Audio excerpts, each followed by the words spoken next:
When you're scrolling through Twitter, often you'll come across threads, people talking about big successes, big victories they've had.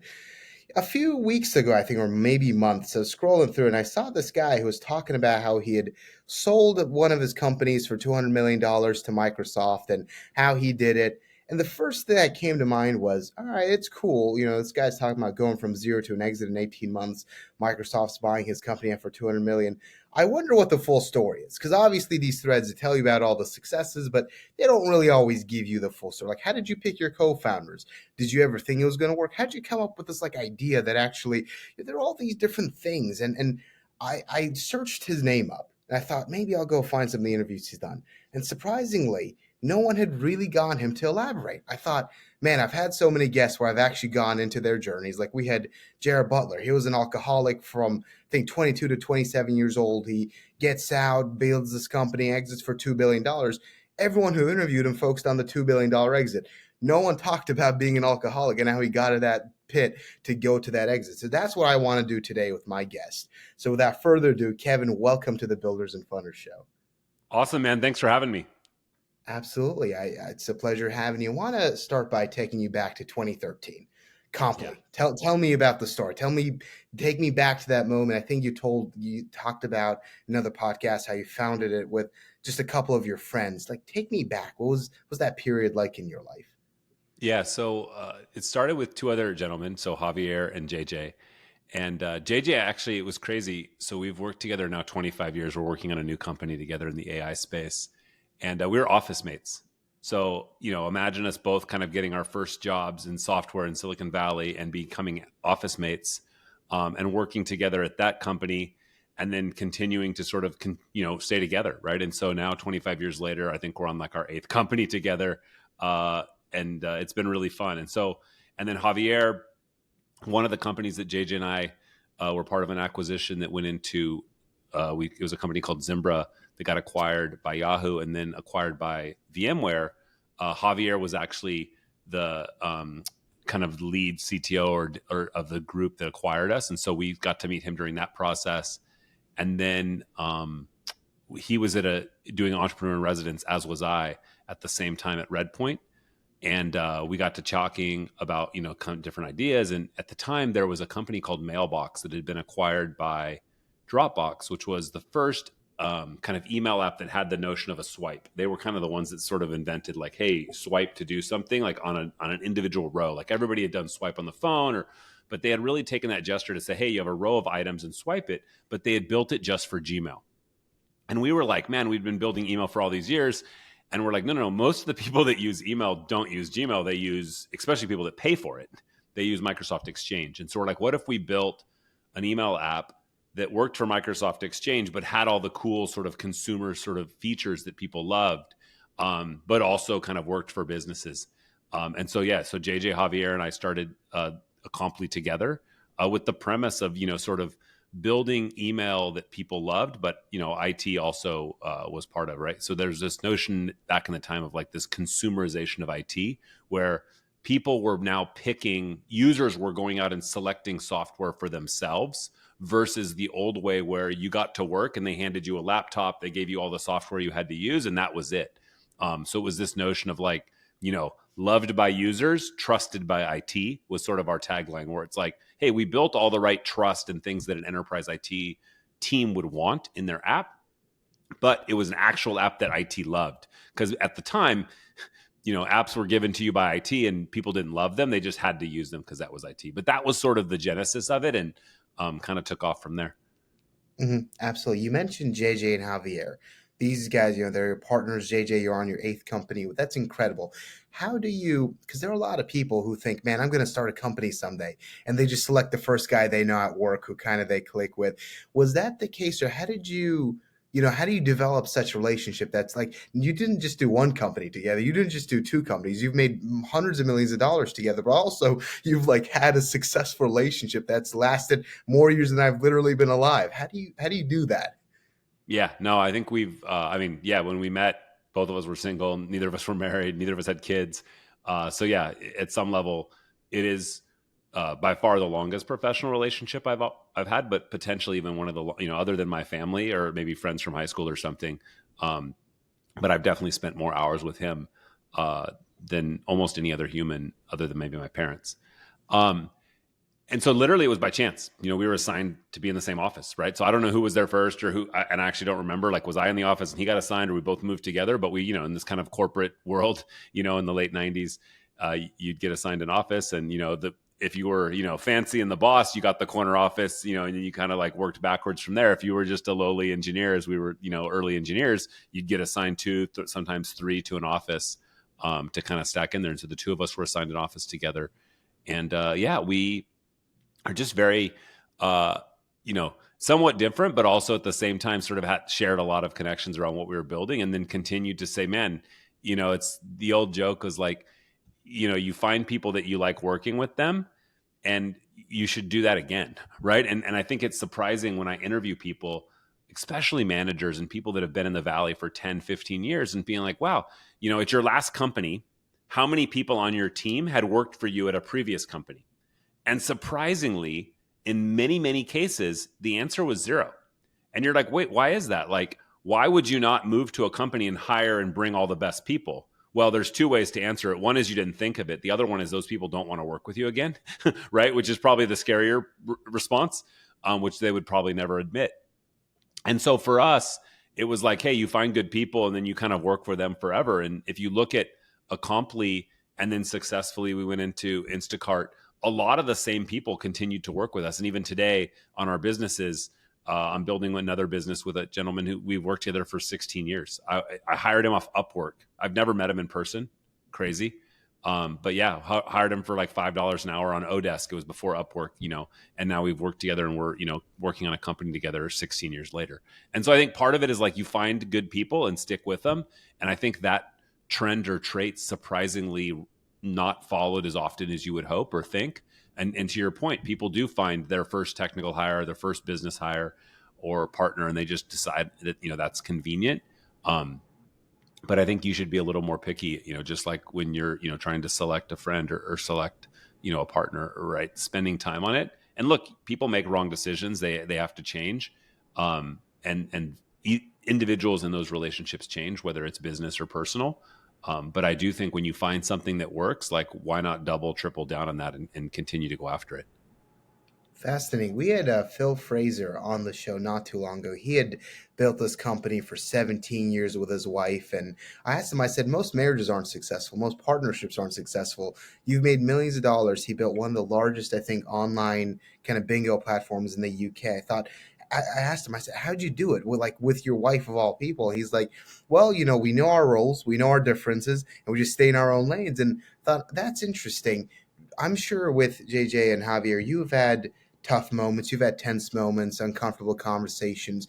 What were some maybe practices you had that helped you make sure that the relationship would last even in those tough moments? And maybe even tell us about, if you can, some of those tense moments you had in the past, the uncomfortable conversations where you're sweating thinking, man, I wish I didn't have to do this. Yeah, no, I think for better or worse, a pretty direct person. Some people would even say I enjoy conflict. I definitely enjoy negotiating. And so I think to an extent and probably to a fault, um, usually just say what I'm thinking, right? So I'm like, if I think something's going wrong or not working, I'll say it. And Javier is very similar in that sense. Like, so I don't think we ever had a problem communicating or letting somebody know that, hey, it wasn't going the way we thought. Um, JJ's a little more thoughtful, um, and somewhat, he'll accept feedback or accept a thought, and then kind of come back to you in an hour or come back the next day with his thoughts. And so again, I think like anything in life, you end up learning people's communication styles and what works for them and how best to communicate with them. And I think it's similar to managing a team. Um, in terms of specific issues, building Acompli, I think there was definitely times when you have a small team, you end up debating over priorities, right? Like what should we build? How do we build it? And I think, for us, we had always made the decision, and sort of you have to kind of do this when you're in the early days, is like, hey, if there's a tie, how do we break the tie? And Javier, usually we took, Javier said, hey, we're going to go this way. He's the CEO. That's what we're going to do. And so there were times when we didn't agree and we're like, we'll try that way. But I think what we found and sort of learned to trust each other is, sometimes if something doesn't work, most of the time, they're not one-way doors, right? You can revisit that conversation, get more data, learn again. But I think that the actual decisions or the actual sort of disagreements, I think were pretty rare from a like fundamental point of view. We all knew that the goal was, hey, how do we grow this thing? How do we build the best app? And how do we figure out how to do this with a limited amount of resources and a limited amount of capital? Because that's the goal of a startup, right? Is you by purpose, you already have an end date, which is when you run out of money, and you already have like, you're small, you're starting from zero, right? And so all of these things are sort of like, you're sort of destined to die, and none of us wanted to die. And I think that, sort of notion of not dying and like, hey, how does the company work? How does the product not die? How do we work through this? Like, had this sort of shared experience to sort of like work through whatever challenges came our way. Mhm. Absolutely. One of the things I mentioned in the very beginning of this episode was a lot of people, they see your thread, they're like, man, must have been smooth sailing. 18 months, they build this thing, they have this idea, boom, next thing you know, $200 million from Microsoft. Uh, were there any moments where, like, tell me about the valleys of despair. Were there any moments where you thought, man, like, this thing might not work out? Maybe I'm just wasting my time. Tell me about those moments. Yeah, a bunch. I mean, even going back before we started the company, we were working on like the demo that we were going to show the investors. And like, for sure, there was multiple times throughout that weekend or, preparing for the pitch, or sometimes right before the pitch where the demo wasn't working or something didn't go the way we thought it would. And so like in those moments, like, and I think if you put my younger self back in those shoes, I'm like, man, this is never going to work. Why would somebody do this? Because I, can't see it working or can't even make it work here, or getting an error or something. And so there was those kind of micro points where like something didn't work in a given thing. And then I think once we got going, it was like, yeah, I mean, you hired people that didn't work out, so you had to let them go, or you made an offer to somebody that we thought was going to be an amazing first engineer, and they either declined the offer or we couldn't come to an agreement on terms because they, just didn't make sense what they were wanting with what we, could offer at the time. And so there was tons of challenges that are people, tons of challenges that were technology. I mean, we had a bug at one point in the iOS app where it was constantly crashing. Like our database would just hang and we had no data. The app wouldn't report it. And this was in the early days of the Apple sort of framework where, quite frankly, there wasn't a lot of ways to debug it. Like you didn't have like the level of debuggers that they had today, and the tools were a lot more primitive. And so, there were times where like, man, how is this going to work? Like thousands of users are using this thing and it just randomly doesn't work. And we can't figure out why. We don't know which users it's going to hit. And we would, we ended up kind of stopping development for a while and got, I don't know, there was like 8 or 12 of us at that time, and said, man, we've got to figure out this iOS database problem. And that was it. It was like Core Data was the name of the like sort of their SQLite version inside of Apple. And we were, brainstorming different ideas. I mean, everybody from the designer to the marketing person said, man, we've got to figure this out. And so we just literally stopped for probably a good week until we really solved, what are we going to try? How are we going to test it? Everybody's going to be working on this problem. And so when you're a small company like that and you do run into problems, there are times where you're like, this is the only problem. We have to put all of our energy on it to solve it. And yeah, I mean, by definition, we didn't think we'd get out of it in those moments because we just couldn't figure it out. We just couldn't solve what it was. And we're like, man, is there just some fundamental thing? Should we rewrite the app? Should we not use Apple's database, which they highly recommend? Should we go use something else? A lot of like second guessing and questioning. Ended up solving it, ended up figuring it out. I couldn't tell you what the actual fix was or what we had to do. Probably wouldn't matter at this point because, this was, 7, 8 versions ago from iOS kind of thing. And so probably irrelevant today. You write it in Swift, it's managed code. You don't have to worry about the low level stuff that we did back then. But yeah, I think, and then again, as you go across that path, again, hiring, challenges with people, the actual customers, early customers that we had 2 really large customers. That was the federal government, and they were 2, 3-letter agencies that were our 2 major customers. And that, working through those deals was very challenging, highly confidential stuff, working with, quite frankly, one of the biggest customers in the world, in the most secure sort of setting. And yeah, it was really hard. They asked for a bunch of things that we thought we couldn't do, but also we didn't want to do. But it was for a customer that made sense, and it ended up working out in the end. But yeah, like numbers and numbers of different challenges on every aspect. But that's what makes startups fun, right? You're never short of problems, and you just need to not lose patience and have this sort of optimistic sort of curiosity that you can figure out any problem that comes your way. And that's kind of why I love building companies. Hmm. You mentioned like having an optimistic curiosity, maintaining that attitude. I'm sure you're facing these existential threats. You're like, man, if this we can't solve this problem, we're screwed. There's no company. Not like everything's gone. Was there any kind of anything you did at that time to make sure you weren't kind of losing your grasp on reality, losing hope, or like anything that you did? Like, I don't know. Some people talk about, I meditate. I go do this. Maybe you have a sport you do. Maybe you love working out, you throw yourself to the weights. Like, was there anything you did like that when you were younger that kept you centered and kept you from losing your sanity almost as you're dealing with these massive problems? Yeah, I mean, I wish I could tell you I had the answer back then, but I'll be honest, I didn't. Probably drank too much, definitely didn't sleep enough. Um, Worked out here and there, but like definitely wasn't as wise as I would am now in terms of like, getting 8 hours of sleep, eating super healthy, focusing on diet and things of that nature as a foundation. Cause, health being the sort of core foundation to like any other ability to sort of be productive. Hadn't found meditation. When we got into Microsoft, Javier actually was inspiring in that sense. Like we use this app called Headspace, and you have like a streak, kind of keep going to your, we'd meditate on the train, or we'd meditate during our commutes and things of that nature. So that was sort of towards the end of the journey. But again, wouldn't say that practice alone made it work. I think it was much more, quite frankly, 10 years later that I sort of like started to discover, or over the last 10 years, some of these other practices that are a lot healthier. But honestly, just a lot more sustainable, right? I mean, the old days in those early companies, man, we'd, work till 10, 11 at night, drink for a couple hours, take a cab down to the poker room, play poker a bunch of, for till 4, 5, 6 in the morning, grab breakfast, come back to the office and do it again. And then, go play poker for 10, 15. We're single, right? So go play poker 10, 15 hours on the weekend.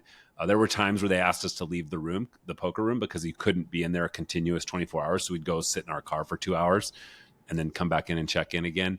But again, like all kind of stuff back then where when you're young, you can make those mistakes, and make it out potentially. But you're definitely not as productive. You're definitely not as, healthy as you could be. When you're in your 30s, 40s, and definitely, beyond, it becomes a lot tougher, and your body has a much harder time dealing with those kind of, environmental factors where, I think, young people today are a lot more, at least some of them are a lot more aware of the impact of, various things that you put in your body, how you treat your body, and the ability to sort of have a really strong, healthy foundation, as the, sort of cornerstone of getting, initially highly productive at work. But you mentioned it's like you guys still had something that would like take your mind off the stress. Like you're playing poker all the like you still had these things that Yeah. kept you together as a team, but it was still like de-stressing to an extent, right? Yeah, yeah. I just say that like some of the stuff we did probably wasn't adding. It wasn't. It was removing stress, but probably compensating in a somewhat semi negative way. I mean, poker's fine, but if you're doing it and not sleeping, you'd probably be better off sleeping. Poker's very relaxing and it's a fun game, um, but if you're doing that instead of sleep, you're probably on the net, probably not achieving what you could have done if we were like sleeping 8 hours a night and eating super healthy. I want to ask you because I saw you had a tweet, and I'll quote you here. You said, "I used to think success meant rushing through life at 100 miles per hour. Then I watched my friend build a multi-million-dollar company while taking 2-hour lunch breaks. The best life happens when you slow down enough to live it. What could you do with an extra hour today?" I want to ask you that. If you're a young man, I'm 18 years old, and I've got two different sides coming at me when I'm on the internet. One is you're hustling 18 hours a day. You got to keep working, got to keep working. And then there's the other side that's like, hey, take, relax a bit, 4-hour work week. If you talk about kind of not rushing through life, the lessons you've learned. If you're a young man today, you're 18, 19, 20, 25, you're like, man, I want to be like Kevin. I want to have a $200 million exit. I want to do all this big stuff. How would you treat your day to day, like tying into the theme of sleeping, being healthy? How would you have adjusted it? You mentioned you've gone wiser over the years. How would you adjust it maybe, or change that mindset around the urgency that you have? Or would you Yeah, change anything? I would. I think, I mean, the biggest thing is like the access to information now is incredible, right? Like you could ask that same question to AI and say, what would Burke do based on Kevin Henrikson and based on, the latest research and all, a relatively straightforward prompt, right? And AI will just actually give you a good answer, which is insane. What that didn't exist, 10, 15 years ago to most people. I think the second answer is that, like, if you think about health, because again, if you've ever been really sick, I tore my Achilles in 2016, couldn't walk for 3 months, right, during rehab, all that crap. Like, when you're in that state, you're utterly dependent on other people. You're utterly useless for many things, and you only want to get better, right? And I think that, to me, and having enough experience of being sick enough times or being down on health enough times or seeing people around you be down, that you realize that you're foolish to ever take that for granted, and you should be constantly investing in health, right? Where I think the average 20-year-old, more so today than in the past, because of this access to information, doesn't take those same things. I think the 4-hour work week, which I'm obsessed with, like read the book multiple times, huge fan of Tim and all of his work, read all of his books, is that the way I think about it is I love doing the 4-hour work week, but I do it 10 times, right? So it's like, how do I get that sort of efficiency and spend that 4 hours, but then do 10 of those in a week? So I get my 40-hour week where now I can work on multiple projects, multiple companies in a very efficient way, highly delegated, highly structured, highly systematic approach. And so I think those things today that if I knew when I was 20, where I could approach that, have that foundation of health and sleep and good eating, nutrition, layer on top of that a very structured, systematic way of going on about work, where you are obsessing for these short sprints, but doing it in a way, and today even more so with agents and AI, where you can like automate a lot of the sort of grunt work or background research. You can literally, at just tip of your fingers or your phone or a browser tab, ask your smartest friend, and get pretty good advice. There's no longer a reason to say I have a skill gap. Like if you do, you should be able to go fill that skill gap. You should be able to go learn it. You should be able to go watch YouTube videos, go read a book. AI can teach you a lot faster, and any skill, like from the most deeply scientific skill to even the most like performance. Like, hey, I want to go lift heavy weights in the gym. It's like, how do I go run a marathon? How do I go lift? It'll tell you. It's like, here's how you do it. There's progressive overload. There's this. What's your status? Oh, I can't do that. I can only do this. It'll walk you through how many weeks do you want to do it in? I want to spend 27 weeks on it. I want to spend 5 weeks on it.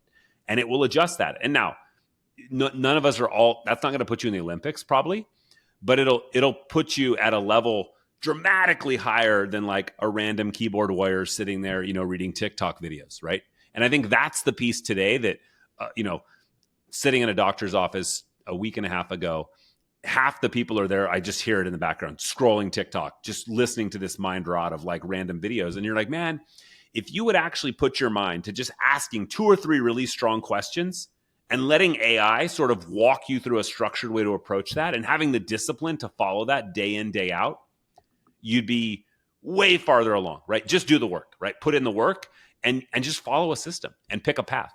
And I think to me, having the ability and the insight to know that that was possible in my 20s would have been pretty powerful. And I think today, a lot of young people do have that ability, definitely have the access to the information. Not clear all of them have the motivation or the want to sort of go down that path. Mm-hmm. You mentioned AI. I want to dig deeper on that because you mentioned kind of interacting with ChatGPT, using it as kind of like, using it to optimize all areas of your life, help you with learning stuff, filling in skill gaps. What are some ways you've, I don't know, like picked up or like little tips or tricks you've learned to be really effective with it? Because the more I see people using AI, the more I'm like, oh, there's a good way to use it, and there's like a inefficient way to use it where you're not getting as much as you can. Like, I don't know whether it's like the prompt or the way you approach the conversation. Is there anything that you've picked up on that's made it more efficient of a tool? Yeah. So I think for me, there are two big factors. You have to ask good questions and you have to give all the context, right? And so if you ask AI a simple question, you'll get a simple answer. If you ask it a complex question, you'll get a complex answer. But if you add the context of why you're asking or when you're asking or what sort of answer you want, you'll get a dramatically better response. I would say the biggest feature, so I'd use the promoter or whatever, because to me, like, again, yes, it's much more expensive, but the amount of effort that, the sort of prompts and the sort of questions go after, even if it's not 10x, GPUs or whatever applied, I feel is worth it, because even a few percent better is going to make me more efficient to use it. And so I think for me, I make little simple projects, right? So I have one that's, my EA and all the delegations. So the things I sort of delegate all the systems to my admins. I have one on flying. I'm a pilot, so I track all the things around my flying questions and things I need to do there around staying current, rules, regulations, practice, and upkeep. I have one for all my goals. So load in my goals and then all the context around that. So anytime I have a question about like achieving a goal, or if I need to make progress, or if I'm falling behind, what can I do? I have one around kind of Twitter and X and just social in general. I have another one around LinkedIn, where I've trained it on things that I've said, things that I've seen, interesting threads. I throw them in there. And so it's constantly getting this kind of second brain for social. I have one dedicated to my newsletter. So thinking about it, growing the newsletter, topics, tracking things that I think are interesting that could be valuable, helping ask me questions. So when I go to write a newsletter, I give it a draft and I say, ask me 5 pointed questions that would make this draft better. So I make AI turn into my sort of coach for whatever I'm doing. Same with health and fitness, right? I have all my blood tests, my DEXA fat scans, my weightlifting track records, my Aura data, my Whoop data. I export all that into files and load that into the context. So whenever I ask a question, it can put a lot of context around it. It knows exactly how old I am, what my weight is, what are all my blood markers, not just point in time, but over time. So it has like 12 years of my blood test history. It has daily weights going back 13 years. Right? It's like, oh, remember back in 2016, you lost all this weight? Well, why? Oh, I switched to this crazy keto diet when I, ruptured my Achilles, and it knows that my body responds really well to keto, right? Maybe other downsides, but here's all the blood markers around that. And so you can actually take a picture of a menu and say, what should I eat today, right? And then it knows what my goals are. Hey, I'm trying to get visible abs. I'm trying to have a body percentage less than 15 pounds, 15%. It knows I'm at 15.6. I've got, 0.6 to crack the first thing. It'll tell me what to eat that'll keep me on track, right? So I think all of those kind of things, adding context, asking good questions. And so I went over some of the more detailed things, but I think that stuff makes AI dramatically more useful than just asking it, sort of what I would call as, elementary questions. It's fascinating. When you said like it's got like over 15, I think, yeah, 15, you said, years of like your weight data and whatnot. Is it all like, how do you upload? I know there's like a super specific question. When I heard you said, I was just curious, like, do you just upload it, like all of them in one like folder, or like, how do you do that technically with ChatGPT? Yeah. So if you create a project, inside of a project, you can give it a name. And then inside of that project, you can create 2 things. There's one called project files, where you can upload data files, and the other one called instructions. So for example, in my health and fitness, I have all the files that I described. And then my instructions are, a very detailed prompt. I asked it to create the best, I went into chat and said, hey, create me a really good prompt for health and fitness. And so it's like I'll read the first part. It says, by combining detailed inputs like my blood work results, DEXA body fat measurements, wearable data from Whoop, 8 Sleep, Aura, Apple Watch, daily weigh-ins, workout logs, ChatGPT helped me develop a truly personalized health and fitness roadmap. With this information, I'd like ChatGPT too. Then it walks through baseline my health and fitness and blah, blah, blah. And it goes on for about 4 or 5 paragraphs, detailed of all the kind of outputs I want, how I want it to coach me, how I want my nutrition data presented, the format of my workouts. So I've given it very specific instructions. And so even when I ask it something like, what do you think of this menu? It goes back to that system prompt and says, oh, when you're given a menu, it knows it wants you to pick the, first and second choice of 2 items that'll help support my goals, which are blah, blah, blah. Right. And so it's that context and sort of data. And so projects are one way to do it. You can also just, a friend of mine always would just call it the Constitution. So you can have like a long document with all the things, like just make a huge Word doc or a huge text file with all the things that you know about health. And you can literally give it that text file, then ask a question. So for example, in some of the AI tools we're building for our enterprise customers, we actually single shot all of our requests and prompts by giving it a huge prompt. It's like 4,000, tokens that has all the things we want it to do. And then it'll say like, here's the input from the customer, give me a response. So you can make a very simple question, but that question comes with a huge data file every time. So you can sort of give it to chat every time, or you can use kind of the project folder and build like a more, structured thing. Now there's advanced ways to do it with like rags and vector databases and things like that, where you organize your data into a way that you can sort of have, the OpenAI APIs accessing that. But again, the nice thing I like about ChatGPT for most things is it's on my phone, it's on my iPad, it's on my computer. I don't have to worry about setting up a development environment. I just hit the thing. It's just the app the way it is, and kind of raw dogging the app the way it is, I've always found is the best, because you're not using some third party or some, intermediary. You're just using the code exactly the way it was sort of came from the developer. Oh, that's genius. I hadn't thought of that. I was like, how was it getting access to all that past data? That makes so much sense. Now I need to. You've given me a bunch of stuff to experiment. That makes a lot of sense. But I want to switch gears really quick, because you mentioned earlier, way earlier in the episode, you mentioned that you also ended up landing, I think, two three-letter agencies from the federal government as customers, over $1 million in contracts. What's the story behind that? I was trying to find anywhere on the internet where you talked about the story. I couldn't actually, like, how did you close those? How does one like just end up deciding landing the biggest customer in the world as as a customer? How did you actually do that? Yeah. So, they came to us, they found us, and they knew we were building email. We'd been building email, I think at that point for 15 years across different companies, and knew we were working in the email space. They actually reached out via their investor. There's a company called InQtel, which is the investment arm of the CIA and the NSA. And they do investments into, private companies as a way to sort of accelerate development and move, technology forward in the federal government. And so they reached out to us, and that's kind of where the conversation started. And then, working through requirements like you would do anything else, like you'd close any customer, like, what do you need? What can we do? How do you do that? What's possible? They'll ask for something unreasonable. You negotiate back to what you think you can build, and what's the time and the price, and how do you think through that? And it's sort of a longer discussion in terms of like negotiating each individual point. But the high level thing is, like, if you build good stuff and get out there, and even now more than ever, right, with personal branding and sort of social media, it's a lot easier to connect with a lot, literally anybody in the world. How did we meet? Right, through social media, right? And so I think a lot of that is possible. But that specific story, one of the investors reached out to us on behalf of them. They were doing some research, and they had talked to, probably 10 or 15 other companies in the space, and decided that we were the best fit to approach what the project that they needed to take care of it. So just building a highly secure email client. What was the reaction to that? I know there are a lot of Silicon Valley folks who are kind of anti-government. Now it's shifting with Anduril and Palantir. Like, people are like, oh, it's actually kind of cool. But what was the reaction like to it then? Were you like, oh man, this is sick, we're gonna get to work with the CIA? Or were you kind of like, uh-oh, this might not be as good as we thought? Yeah, I mean, at the time it was highly confidential. We didn't talk a lot about it.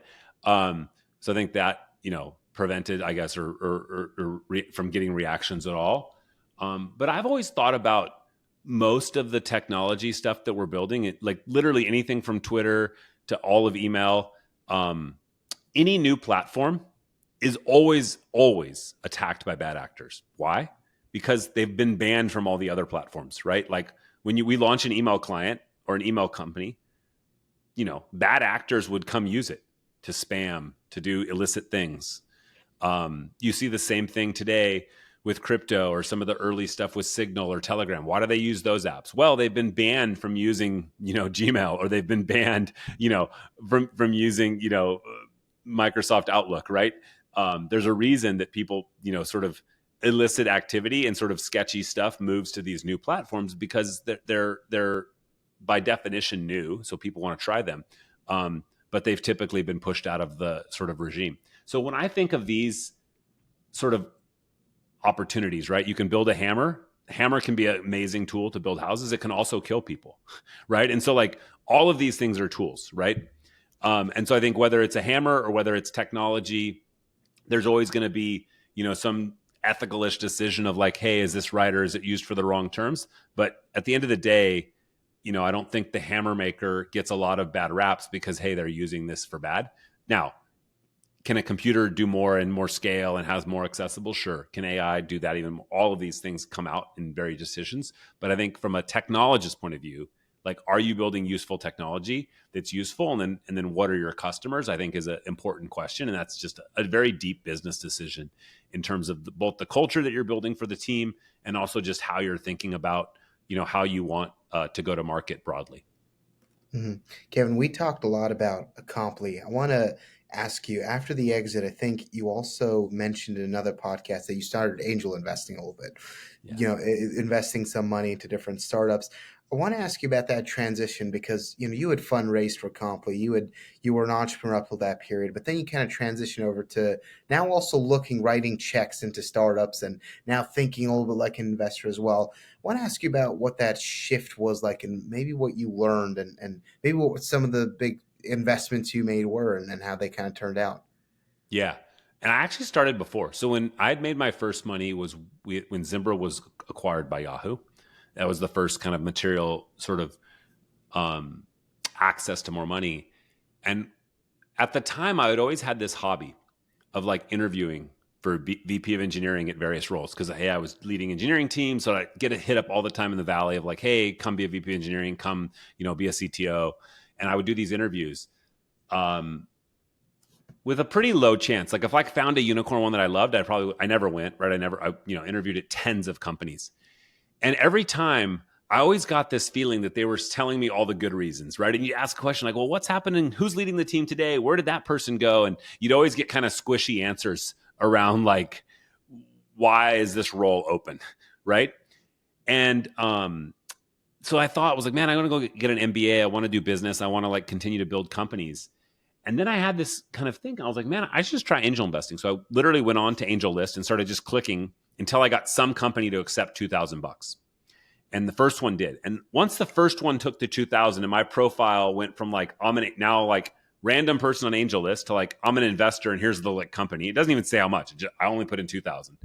Tons of inbound.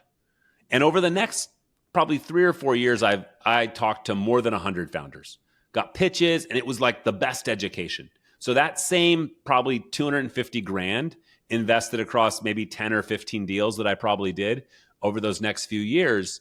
Many of them, were 10x the number of like conversations. You'd have 10 conversations, and because my goal, well, yeah, you want to make a little money and want the angel investments to turn out, was to learn. And it was to like get pitches, to learn, to talk to other founders and to network. And the instant reverse happens. Because when you go to interview for a job, they tell you the rosy picture. But when you go and come in as an investor, they tell you where they need help, what's not working. And then especially once you are an investor, now you have like, you see all the problems. And so you asked earlier about what are all of the downsides, what are all the negatives? When you're an investor, you spend most of your time with the things that aren't working. Companies that are in trouble, companies that can't fundraise, the product's not working, marketing's not working, people aren't working. And for me, that was like an incredible education. And so by the time we went to go fundraise and work on the deck for Acompli, I had seen more than 100 pitches of all different kinds of startups in the valley.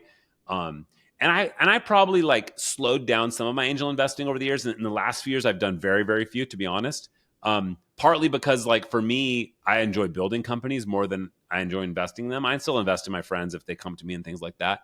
But primarily in those early days where I did tons and tons of meetings and I was, sitting at Coupa Cafe in Palo Alto, and there'd be days where I'd get 4 or 5 pitches in a 2-hour period. I'd go sit there, do, back to back to back to back meetings, getting pitches. And it was an incredible, incredible education. And so for me, it was an education. And, some of them worked out. Like I think some of them were through funds. And so like one of the funds was Funders Club, had this like, kind of spray and pray kind of model where you put it in. And so I got Coinbase shares at like 19 cents in their like, one of their early seed rounds. A bunch of others that are still running, that are sort of, growing, and eventually they'll pay out. But I think the to me, the lesson was much more in the like getting access to these founders and getting access to, I remember we were on a thread where it wasn't the company, I'm not going to say the company name, but company wasn't working out. They were going to shut it down or sell it for like pennies. And there was like 25 or 30 people on the email thread because the founder just sent it to everybody and said, hey, we need people to sign. And one small angel investor that probably put in 10 or 15 is like arguing, hey, this is not right. I don't want to lose my 80%, or, I don't want to accept this deal. And Mark Andreessen replies over the top. He's like, look, you're arguing over losing 70% of your 10K. The guy's losing $7,000. He's like, I'm losing like $7 million on this deal.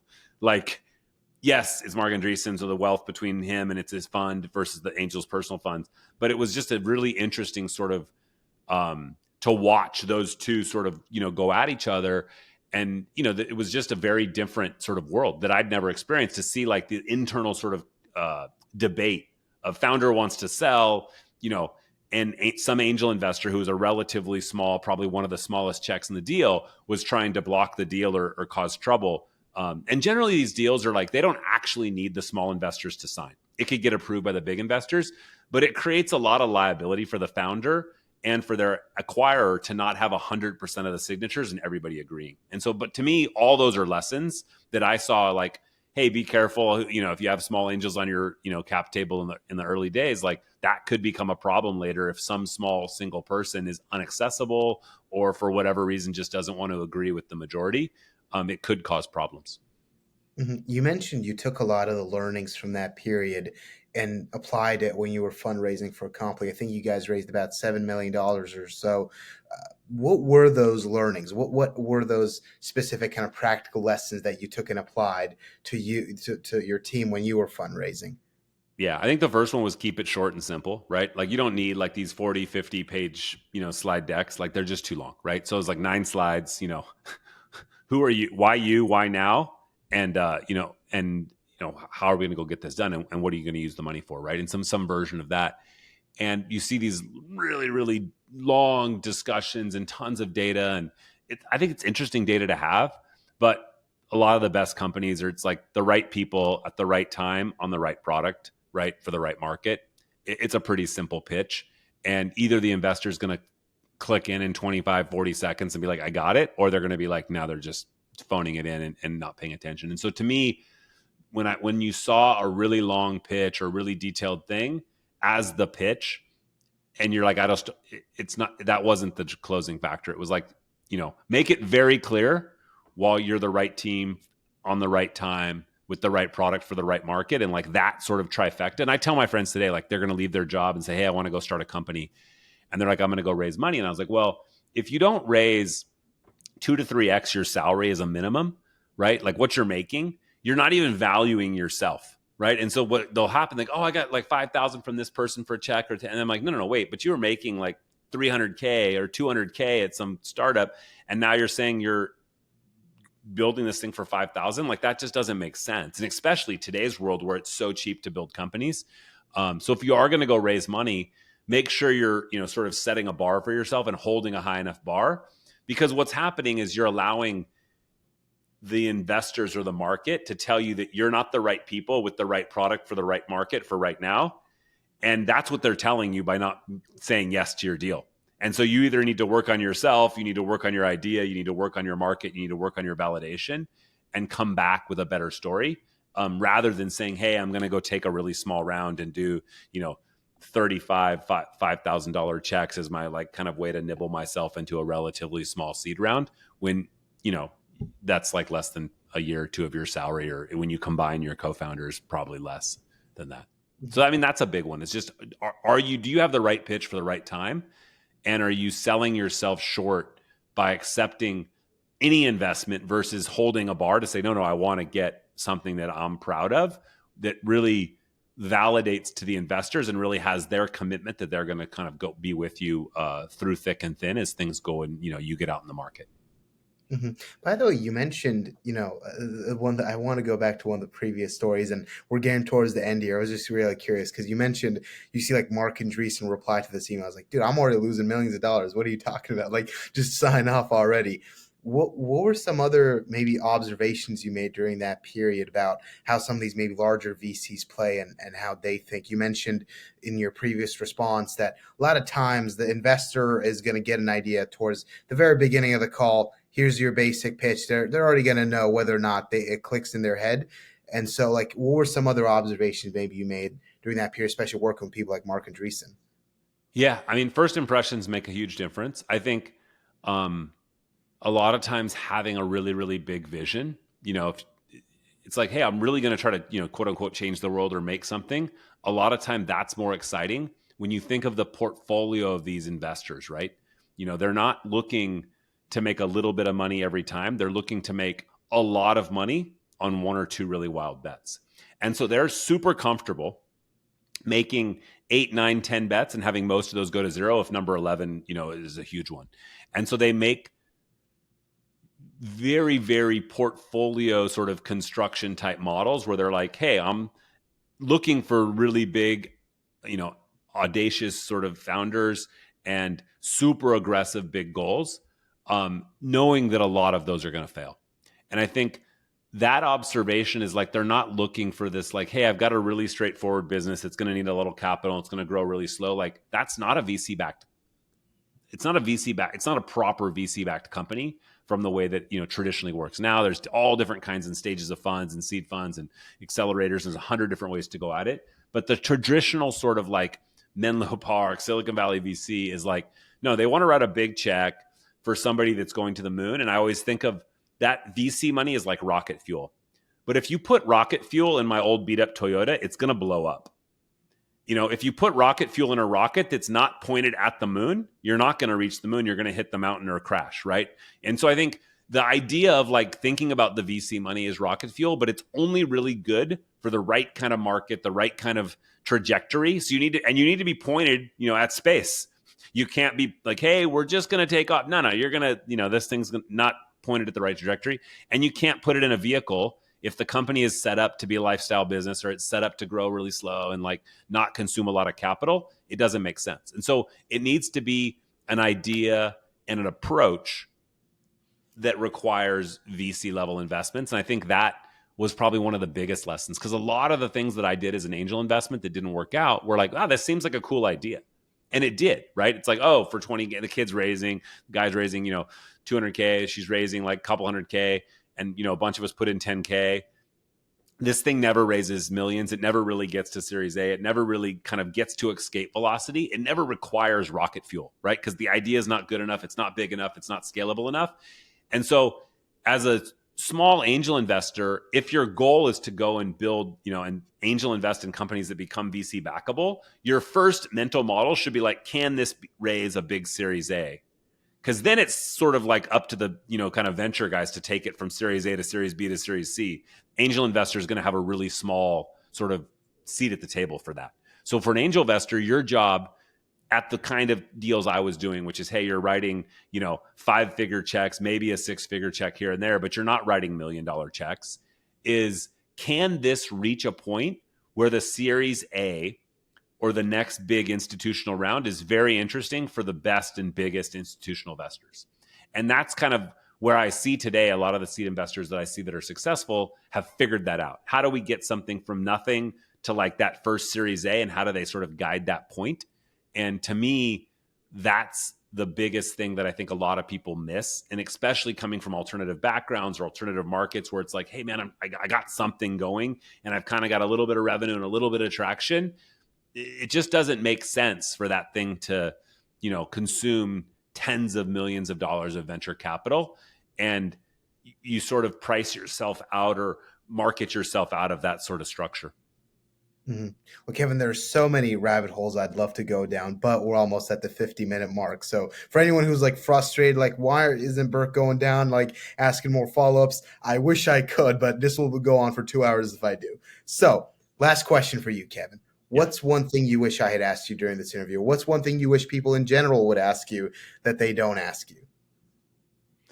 Yeah, I think for me, it's always some version of like, what do you think will be different? This is a hard question because it's the one that I still don't have an answer to. It's one that I think about the most, which is like, some version of predicting the future and like what's going to be the most interesting thing that you and I would be talking about or anyone would be talking about in 2 to 5 years. Because I think just thinking about that from a like lifespan of a new startup is what I spend a lot of time thinking about. Is like, where's the world going the next few years, and how do you best position yourself for that, and how do you adjust the way you work, the way you play, and the way you think.